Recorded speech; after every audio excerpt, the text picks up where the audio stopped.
Bismillahirrahmanirrahim. Assalamualaikum warahmatullahi wabarakatuh. Sahabat musbi yang dirahmati Allah, Rasulullah Shallallahu Alaihi Wasallam merupakan manusia dengan segala keistimewaannya. Oleh karena itu, beliau jadi teladan oleh umat Islam dan menjadi rahmat bagi seluruh alam. Beliau sangat menyayangi keluarganya, sahabat-sahabatnya, bahkan seluruh kaumnya. Namun, suatu ketika beliau pernah dibuat marah dan jengkel hingga mengusir seorang pemuda dari kediamannya. Kenapa demikian?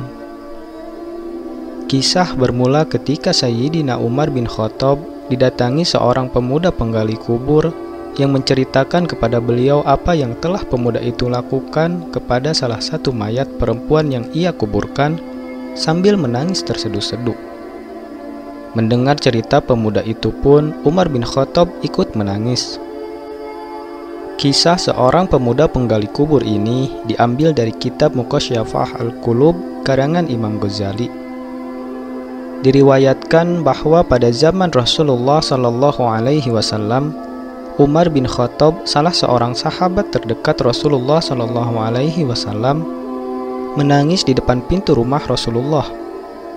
Mendengar suara Umar bin Khattab berada di luar, maka Rasulullah Shallallahu Alaihi Wasallam segera keluar dan bertanya kepada Umar bin Khattab, "Wahai Umar, mengapa engkau menangis?" Kemudian Umar menjawab, "Wahai Rasulullah, bersamaku ada seorang pemuda yang telah membuat hatiku sedih dengan tangisannya."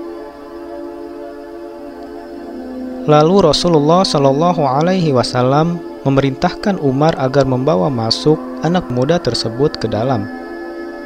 Atas perintah tersebut, Umar bin Khattab lalu mengajak pemuda yang datang bersamanya sambil keduanya tetap menangis.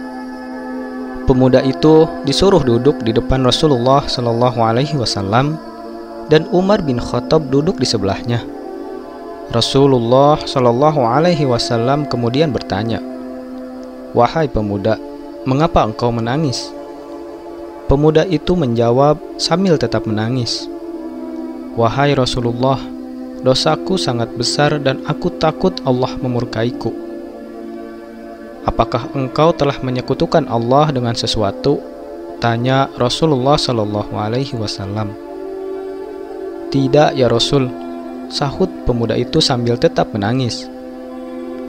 "Apakah engkau telah membunuh seseorang dengan alasan yang tidak benar?" Rasulullah Shallallahu Alaihi Wasallam kembali bertanya.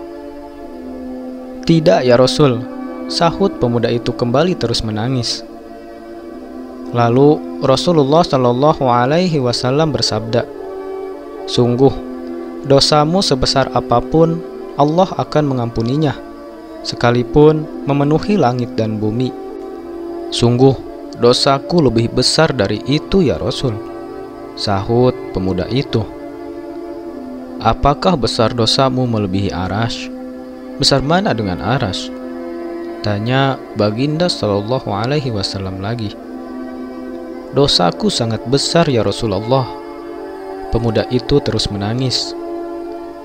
"Lalu, besar mana dosamu dengan keagungan, ampunan dan rahmat Allah?" tanya Rasulullah Shallallahu Alaihi Wasallam. "Tentu keagungan, ampunan dan rahmat Allah lebih besar. Tetapi dosaku sangat besar ya Rasulullah." Jawabnya masih dalam keadaan menangis terisak-isak. Karena kurang mengerti maksud pengakuan dari pemuda itu, akhirnya Rasulullah Shallallahu Alaihi Wasallam mendesaknya, "Cobalah katakan dosa apa yang pernah engkau perbuat." "Aku malu menyebutnya ya Rasulullah," kata si pemuda itu. Karena Rasulullah Shallallahu Alaihi Wasallam terus mendesak pemuda itu untuk mengatakan dosanya secara jujur, maka dengan perasaan malu dan takut, pemuda itu pun menceritakan dosa yang dilakukannya. "Wahai Rasulullah, aku ini seorang penggali kubur. Sejak 7 tahun lalu hingga meninggalnya putri dari seorang sahabat Ansor, melihat kecantikan dan kemolekan tubuhnya, nafsu birahiku memuncak. Setelah kuburan sepi, kubongkar kuburnya dan kutelanjangi mayat gadis itu. Setelah kucumbui, nafsu birahiku tak dapat kutahan, lalu kusetubuhi. Saya terkejut, tiba-tiba mayat gadis itu berkata, "Tidakkah engkau malu kepada Allah? Pada hari Allah menghukum orang-orang yang berbuat zalim, sementara engkau menelanjangiku dan menyetubuhiku di antara orang-orang yang telah mati. Engkau membuatku dalam keadaan junub di hadapan Allah Subhanahu wa Ta'ala." Mendengar pengakuan dari si pemuda itu, Rasulullah Shallallahu Alaihi Wasallam segera bangkit berdiri dan meninggalkannya seraya berseru, "Hai pemuda fasik, pergilah. Jangan engkau dekati aku. Nerakalah tempatmu kelak." Pemuda itu pun segera keluar meninggalkan rumah Rasulullah Shallallahu Alaihi Wasallam seraya menangis. Dia berjalan dengan arah tak menentu keluar kampung. Sampailah dia di padang pasir yang luas, lagi panas. 7 hari lamanya ia tidak makan dan minum karena penyesalan dan kesedihan yang sangat mendalam, hingga lemahlah keadaan tubuhnya tak kuasa lagi berjalan. Lalu kemudian jatuh tersungkur di tempat itu. Di atas pasir ia bersujud kepada Allah Subhanahu wa Ta'ala, lalu berdoa dan memohon ampunannya dalam tangisnya. "Ya Allah, aku adalah hamba-Mu yang telah berbuat dosa besar. Sekarang aku datang ke pintu-Mu agar Engkau berkenan menjadi penolongku di sisi kekasih-Mu.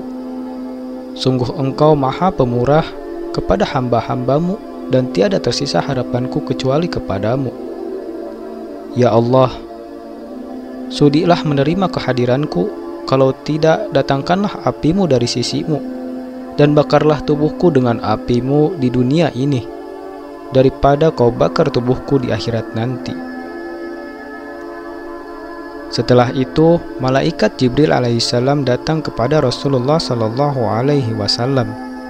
Usai menyampaikan salam dari Allah, Jibril alaihissalam berkata, "Wahai Muhammad, Allah Subhanahu wa Ta'ala bertanya kepadamu, apakah engkau yang menciptakan makhluk? Bahkan dialah yang menciptakan diriku dan mereka," jawab Rasulullah sallallahu alaihi wasallam. "Apakah engkau memberi rezeki kepada mereka?" tanya Jibril alaihissalam. Rasulullah sallallahu alaihi wasallam menjawab, "Bahkan dia memberi rezeki kepadaku dan mereka." "Apakah engkau menerima taubat mereka?" tanya Jibril alaihissalam untuk kesekian kalinya. "Bahkan dia yang berhak menerima taubat dan mengampuni dosa-dosa hambanya," ujar Rasulullah sallallahu alaihi wasallam. Jibril alaihissalam lalu berkata, "Allah berfirman kepadamu, telah datang kepadamu seorang hambaku dan dia menerangkan satu dosa dari beberapa dosanya. Maka kamu berpaling kepadanya dari dosanya. Maka bagaimana keadaan orang-orang mukmin kelak apabila mereka datang dengan dosa yang banyak lagi besar, ibarat gunung yang besar?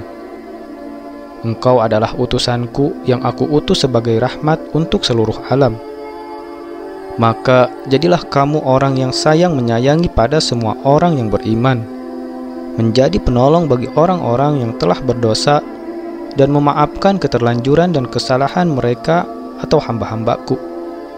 Karena sesungguhnya aku telah mengampunkannya, menerima taubat-taubatnya dan dosanya." Kemudian Rasulullah Shallallahu Alaihi Wasallam mengutus beberapa orang sahabat.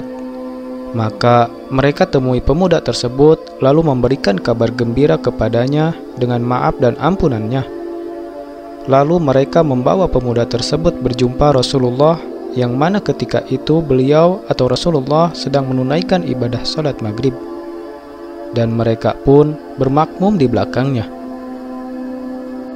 Ketika Rasulullah Shallallahu Alaihi Wasallam membaca surah Al-Fatihah yang dilanjutkan dengan surah At-Takasur atau Al-Hakumut Takasur, maka sesampainya Rasulullah pada bacaan hatta jurtumul maqabir, atau artinya kamu telah dilalaikan sehingga kamu masuk kubur. Maka berteriaklah pemuda itu dengan keras sekali dan langsung jatuh. Ketika mereka selesai sholat, mereka dapati pemuda itu telah meninggal dunia. Mudah-mudahan dengan segala kemurahan dan kemahapengampunannya Allah Subhanahu wa Ta'ala, pemuda itu diberikan pengampunannya kelak. Dan semoga kita semua dapat mengambil pelajaran dan hikmah dari kisah ini. Wallahu a'lam bishawab. Wassalamualaikum warahmatullahi wabarakatuh.